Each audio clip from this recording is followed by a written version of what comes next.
Hello again, Dr. John. My favorite quote is, "The difference between you today and what you could be is like the greatest waste in the world." So my goal in life is to help you and me both reach our full potential. So I'm going to talk about today 4 referability factors. These are things, if you want more people to come into your life, if you want more business, if you're in business, if you just want to have better relationships, more respect from more people, if you really want to up your game and get closer to your potential, follow me on these 4 things. Number 1 is show up on time. We live in a society that, in a lot of people's opinions, is just too laid back. If you tell someone you're going to meet them at a certain time, at a certain place, and you're late, that really, when it comes down to it, is an insult to the other person who took their time to be there on time. So if you're somebody that's chronically late, you got to clean that up. You will be known by that. People will hesitate to work with you because of that one factor. That you may never hear them say it, but believe me, it's out there. I've been in the business world for a long time now, and timeliness is key. That's like, I think they say in the Army, if you're on time, you're late. If you're early, you're on time. So get into the mode. If you're one of those people that's chronically late, fix it. If you want to be your best, fix that problem. Be early. If you're supposed to be somewhere at a certain time, be there 5 minutes early. So that's number 1. Number 2 is do what you say you're going to do.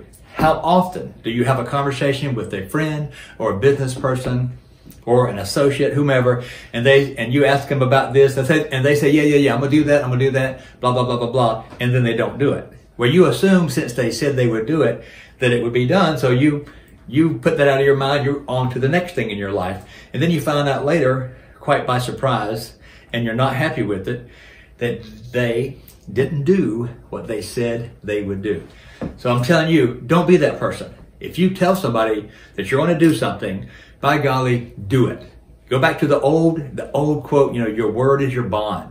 And years ago, business was done on the handshake. You look somebody in the eye, you gave them your word, and then they did what they said they were going to do. So do that. So number 1 is show up on time, be early. Number 2 is do whatever you say you're going to do. If somebody or an associate or your employer asks you to do something and you know you're not going to do it, be honest and tell him so. Or if you think it's going to take a long time to get it done, or if you're not quite sure how to get it done, be honest and open. Just don't say, yeah, I'll do it, and then not do it. So do what you say you're going to do. Number 3 is finish what you start. How often? We're coming up, in another month, it's going to be the first of the year. And people are always, trying to improve. And they're always starting something. They'll have a new idea. They'll start a new project or a new task, and they'll work on it for a little while, and then it fizzles, and they don't finish it. Well, I don't want to work with somebody who gives me their word that they're going to start on a task and complete this task for me, and then they work on it for a little while, and then they fizzle out. And then next thing I know, when I come back around and ask for it, that didn't work out. So I told them, no, now I'm doing this. Some people have the shiny object syndrome, where they get an idea, they work on it, but then something else comes along that they like better, so they lose their attention. So number 1, show up on time, actually be early. Number 2, do what you say you're going to do. Number 3, finish what you start. These are key referability factors. These are characters. These are characteristics of an honest, ethical, hardworking person that you want to do business with. The last thing is really simple. Say please and thank you.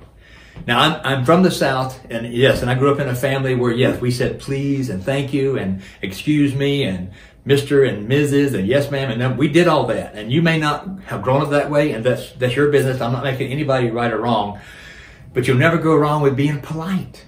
Be polite. Like my wife is from New Hampshire, and if we're sitting at the dinner table, one of her relatives might say, "You want to hand me that salt?"